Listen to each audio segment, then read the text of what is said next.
ট্যাংরা মাছের চচ্চড়ি। আমি এখন ট্যাংরা মাছের চচ্চড়ি করব। সেজন্য আমি নিয়ে নিয়েছি কিছু সবজি যা আমার বাগানের। এরপর আমি পেঁয়াজ কুচি নিয়েছি আর ট্যাংরা মাছ নিয়েছি আমি 250 পরিমাণ।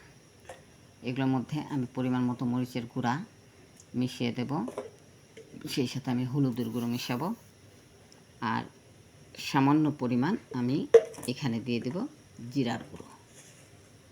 এই সবগুলো আপনারা ইচ্ছা করলে নিজেদের মতো পরিমাণ বাড়াতে এবং কমাতে পারেন। তবে আমি পেঁয়াজ কুচিটা একটু কম নিয়েছি, কারণ হচ্ছে পেঁয়াজ বেশি খেলে আসলে গ্যাস হয়, আর অতিরিক্ত পেঁয়াজ খাওয়া আসলে ভালো না, সেই কারণে। এখন আমি এখানে দিয়ে দেবো সামান্য পরিমাণ লবণ, পরিমাণ মতো আর কি লবণ। তারপরে দিয়ে দেবো খুব অল্প পরিমাণ সাদা তেল, মানে সয়াবিন তেল। এই সয়াবিন তেলটা আমি দিয়ে দিলাম। দেওয়ার পর আমি এটাকে ভালোভাবে কুচলিয়ে মেখে নেব। আমি আসলে হাতে দিই, কারণ এটা আমার হাতে দিলে বেশি ভালো মনে হয়। আন্দাজ করে চামচের মাধ্যমে দিলে আমার কাছে মনে হয় যে এটা কম বেশি হতে পারে। আসলে এটা একটা অভ্যাসের ব্যাপার। এটা আপনারা ইচ্ছা করলে চামচ দিয়েও ব্যবহার করতে পারেন।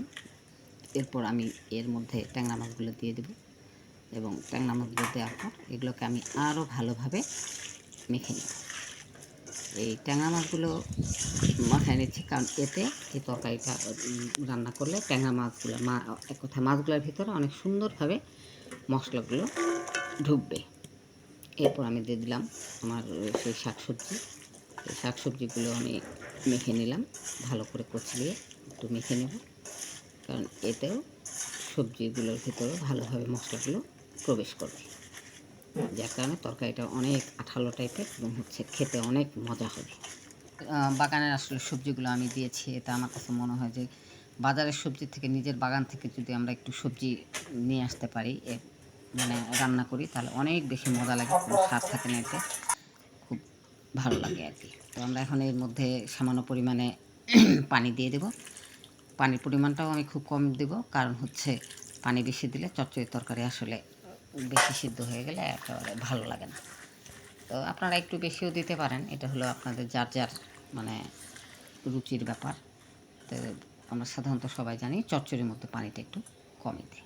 তো এবার পানি দেওয়ার পরে আমি এখন এই চচ্চড়িটা আমি চুলায় বসিয়ে দেব। তো চুলায় বসিয়ে দিই।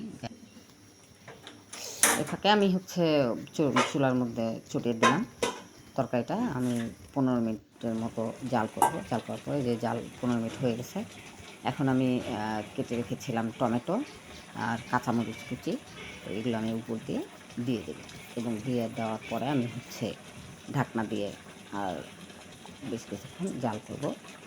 তবে জালটা একটু হালকা আঁচে দিই, যেন টমেটোগুলো সিদ্ধ হয়ে যায় এবং পানিটা আস্তে আস্তে শুকিয়ে যায়, সব তরকারিগুলো যেন। কিছুক্ষণ হয়ে যাওয়ার পর আমরা ঢাকনা খুলে দেখলাম যে আমাদের চচ্চড়ি হয়ে গেছে। তো সবাইকে অসংখ্য ধন্যবাদ, এই পর্যন্তই।